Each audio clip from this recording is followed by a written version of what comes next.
안녕하세요. 오늘도 역시 이제 방법론에 대해서 강의를 이어가도록 하겠습니다. 지난번에 올릴 때까지 이제 그 구조적 방법론이라는 것에 대해서 올렸죠. 그래서 여기 보시게 되면 80년대 이제 함수라는 개념이 도입되면서 함수와 모듈 중심으로 뭔가 모델링을 해보자. 절차도 포함하는 거죠. 그게 구조적 방법론이고요. 그 다음에 이제 90년대 되면 이제 정보공학 방법론이라는 게 등장합니다. 그래서 이거는 이제 데이터베이스 매니지먼트 시스템이죠. 데이터베이스는 아니죠. 뭐 말하면 데이터베이스 매니지먼트 시스템을 어떻게 설계할 거냐. 기업이 필요로 하는 데이터를 다 데이터베이스 매니지먼트 시스템에 넣고 거기서 어떻게 데이터를 넣고 뺄 거냐를 모델링하는 것이 바로 정보공학 방법론입니다. 그래서 제가 이미 이 ER 모델링에 대해서는 이거 정보공학 방법론의 가장 중요한 부분이 ER 모델링인데 그거는 이미 이제 이 전에 슬라이드 올렸거든요. 그러니까 궁금하시면 참고하시고요. 오늘은 객체 지향 방법론에 대해서 설명하려고 합니다. 자, 오늘의 하이라이트는 뭐냐면요. 객체 지향 방법론이 왜 필요하냐는 거죠. 기존에 이미 구조적 방법론이 있었고요. 정보공학 방법론이 있었는데 객체 지향 방법론을 왜 또 만들어야 했느냐. 잘 들어보세요. 그러니까 빈말은 뭐냐면 객체 지향 방법론은 구조적 방법론과 정보공학 방법론과는 다른 역할을 한다는 거예요. 그러니까 다른 목적으로 만들어진 것이고요. 왜 이걸 이렇게 강조하느냐 하면 요즘 이제 업계에서 보게 되면 이런 분들이 있어요. 객체 지향 방법론이 가장 마지막에 나온 거니까 앞에 걸 다 수용하는 게 아니냐. 뭐 그런 얘기를 하시는 분도 있고, 뭐 방법론을 여러 개 쓰느냐. 하나만 쓰면 되지. 뭐 이러는 분들도 있어요. 제가 그분들 때문에 말씀드리는 거예요. 그러니까 기존에 구조적 방법론이 있었고, 정보공학 방법론이 있었음에도 불구하고, 객체 지향 방법론을 왜 만들어야 되느냐 하면요. 정확히 가르쳐 드릴게요. 이제 정보공학 방법론이 도입이 되는 시절에는 뭐가 되는 거냐면 기업에서 컴퓨터를 쓰면서 점점 많이 쓰는 거예요. 그러다 보니 어떤 문제가 발생했냐면 개발해야 하는 프로그램이 무지하게 큰 거예요. 이해가 되시죠? 거기에 그걸 개발하려고 투입되는 개발 엔지니어가 수십 명이 들어오는 거예요. 거기에 이 프로그램이 계속 바뀌는 거예요. 왜? 기업에서 쓰는 거기 때문에. 기업은 계속 바꾸잖아요. 일을. 그리고 기업은 계속 시장과 함께 변화하고 성장해 가잖아요. 프로그램이 계속 바뀌는 거예요. 중요한 겁니다. 이 정보공학 방법론이나 구조적 방법론을 도입하던 시절에는 그런 개념이 없었어요. 근데 객체지향 세월이 지나다 보니 지금 말씀드린 것처럼 프로그램이 너무너무 커지고요. 수십 명의 개발자가 들어오고요. 더 중요한 건 프로그램이 계속 바뀔 거라는 거죠. 그럼 이러한 상태에서 우리가 프로그램을 어떻게 개발해야 할 거냐라고 고민을 하죠. 그래서 나온 게 뭐냐면 클래스와 객체 개념이에요. 묶어서 처리하자 이런 개념이죠. 마치 뭐랑 똑같은 거냐면 구조적 방법론에서 함수가 나왔던 거랑 똑같은 방법이죠. 그래서 구조적 방법론에서 함수가 나오고 함수가 모여서 모듈이 되잖아요. 그래서 그 모듈을 기반으로 설계하는 게 구조적 방법론이었다면 객체 지향 방법론은 뭐냐면 클래스를 중심으로 해서 그걸 설계하는 거예요. 그럼 잘 보세요. 클래스를 중심으로 설계를 하면서 뭐를 염두에 둬야 되냐면 변화가 있을 거다. 내가 짠 프로그램은 바뀔 거다. 또 수십 명이 동시에 짜야 된다는 걸 염두에 둬야 돼요. 그걸 두고 그거를 하기 위해서 클래스를 이용해서 프로그램을 짠다면 내가 짜는 프로그램은 어떻게 짜야 되느냐. 예를 들면 클래스 이름 뭐로 하고 그 클래스 안에 어떤 데이터가 들어가야 되고 이 클래스와 이 클래스는 무슨 관계가 있고 그런 거 있죠. 그런 것들을 정의할 필요가 있는 거예요. 정의 안 하면 개발자가 들어와서 어떻게 해요? 지 마음대로 될 거 아니에요. 그럼 그걸 어떻게 유지보수를 하죠? 이번 시간에 여러분이 꼭 알아야 될 건 뭐냐면요. 전 이 말씀을 학생들한테도 하지만 사실 이 강의를 뭐 일반 사회인이 들으실런지 모르겠는데 사회 직장인이 계시다면 저 이 말씀을 꼭 드리고 싶어요. 객지장 방법론은요 데이터베이스랑 무관한 거예요. 물론 클래스의 구조가 같은 거다 보니 얽하다 보면 클래스가 이제 나중에 DB 테이블이나 엔티티랑도 연결될 수가 있겠죠.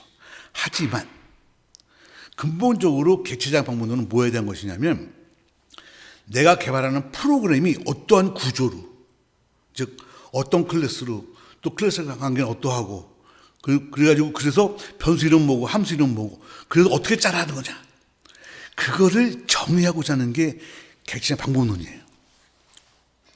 그래서 잘 보세요. 객체장 방법론은요, 방법론만 알면 안 돼요.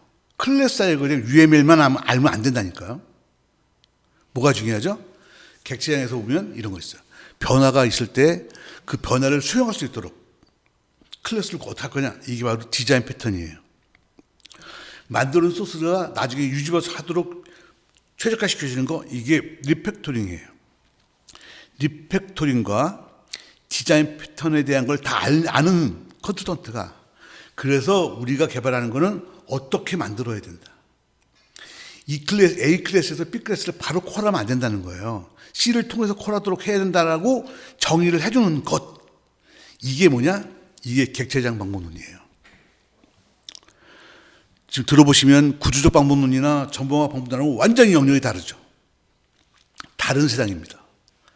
지금 제가 구글 같은 데서 서치를 해보면 꽤 많은 자료들에서 뭐 객체장 방법론을 이용해서 뭐 구조적 방법론에 있는 기능들을 할 수 있다는 등 뭐 이런 이야기를 많이 하죠. 자, 제가 저희 생각을 말씀드릴게요. 부엌에 가면 칼이 많잖아요. 사실은 뭐 커터칼만 있어도 요리를 할 수 있지 않나요? 근데 왜 어머니들이 보면 부엌칼, 뭐 과도 이런 거 따로 갖고 계시죠? 편하기 때문에 그렇죠? 바로 그렇게 생각합니다. 내가 짤 프로그램이 어떤 단위로, 소프트웨어 어떤 단위로 되어 있고, 그래서 그 단위가 어떤 순서로 수행되는지, 그거를 정의하고, 만들고, 그러는 데는 구조적 방법론이 최고 좋아요. 또 다른 방법은, 그럼 내 프로그램에 쓸 데이터는, 엔티티가 어떻게 되고, 그죠? 릴레이션을 어떻게 만들고, 그래서 SQL 문은 날렸을 때 어떻게 돌아오고, 이런 것들을 정의할 때는 정보공학 방법론이 제일 좋아요. 그리고 내가 만든 프로그램이 클래스는 개발자들이 쓰는 거잖아요. 클래스를 어떤 모양으로 클래스 만들고, 함수 이름을 어떻게 하고, 그래서 이 클래스와 저 클래스는 연관을 직접 부를 건지, 딴 걸 통해서 부를 건지, 뭐 그런 것들 관계들도 만들어 정리해주고, 이러는 것들을 할 때는 객체장 방법론이 최고로 좋아요. 제가 요번 시간에요, 여러분들께 꼭 얘기하고 싶은 거는 바로 이겁니다. 이제 이어서 객체장 방법론에 대해서 설명하겠지만, 여러분들이 지금 제 말씀을 꼭 기억하시기 바랍니다. 한 번만 볼게요. 컴퓨터, 이거 옛날에 올렸던 슬라이드 있었던 건데요. 컴퓨터에는 보면 자령이 있어요. 기본 자령이라는 게 있고, 사용자가 정의하는 자령이 있어요. 이건 이제 기본 자령은 숫자형, 문자형, 부울형 세 개가 나올 수가 있죠. 이거는 뭐냐면 영일을 숫자로 읽는 거냐, 문자로 읽는 거냐, 부울 읽는 거예요. 그리고 사용자가 정의하는 자령은 내가 지금 데이터를 처리하고 한다, 내 프로그램이. 그럴 때 나는 어떤 덩어리로 처리할 거냐 이거죠. 그때 쓰이는 게 배열, 구조체, 그리고 클래스가 있어요. 클래스는요, 데이터만 먹는 게 아니에요. 함수까지도 묶어버리는 거예요. 그러니까 클래스는 함수만 묶여있는 클래스도 있을 수 있고, 데이터만 있는 클래스도 있을 수도 있고, 데이터와 함수가 같이 묶여있는 클래스가 있는데, 내가 짜는 프로그램에서는 유지보수를 편하게 하고, 여러 명이 동시에 개발할 때 나는 클래스를 어떻게 정의하면 가장 좋으냐 이런 거죠. 그런 것들을 설명하고 정의하는 것이 바로 우리가 생각하는 객체장 방법론이다, 이렇게 보시면 되겠어요. 그래서 어떤 사람들은 그렇게 얘기를 하죠. 클래스를 클래스를 디자인하는 것이 객체적 방법론이다. 틀렸죠. 뭐랑 똑같은 거냐면 클래스는 객체적 방법론을 사용하는 도구 중에 하나죠. 객체적 방법론이 많은 도구를 사용해요. 클래스도 있고요. 디자인 패턴, 리팩토링부터 시작해서 TDD, 거기서는 많은 개념들을 다 적용해야 되는데 그 중에 하나가 클래스예요. 그죠? 그러니까 객체적 방법론은요, 이런 거예요. 우리가 개발해야 될 프로그램이 어떤 모양이 되어야 여러 명이 동시에 개발할 수 있고 향후 변화가 되어도 최소한의 조작으로 그 변화를 수용할 수 있고 이렇게 만들 수 있느냐는 거죠. 그러려고 그러면 연관성 있는 걸 하나를 묶어야 되니까 그건 클래스라고 정리하면 되고요. 이 클래스 말고도 수많은 테크닉들이 많이 모여 있어요. 그걸 다 묶어서 어떻게 적용하라라고 그 디자이너가 그걸 디자인을 해가지고 개발자한테 알려주기 위해서 하는 것이 뭐예요? 객체지향 방법론이고 백체지향 방법론의 산출물이에요. 그러니까 객체지향 방법론의 산출물은 누구를 위한 건가요? 개발자한테 주는 거예요. 너는 개발을 이렇게 해라라는 거죠. 지금 이해가 되시나요? 하나만 더 볼게요. 그래서 여기 뭐 이건 클래스에 대한 얘기고요. 그래서 우리가 요즘 최근에 프로그램 제작하기 전에 결정할 게 뭐가 있냐면 묶어서 처리해야 되니까 워낙 크니까 묶는 건 어떻게 묶을 거냐 보이시죠? 그럼 그걸 클래스 어떻게 적용할 거냐? 그럼 묶은 것과는 어떻게 연관시킬 거냐? 직접 연관할 거냐? 간접 연관할 거냐? 뭐 이런 것들 연관성 어떻게 할 거냐?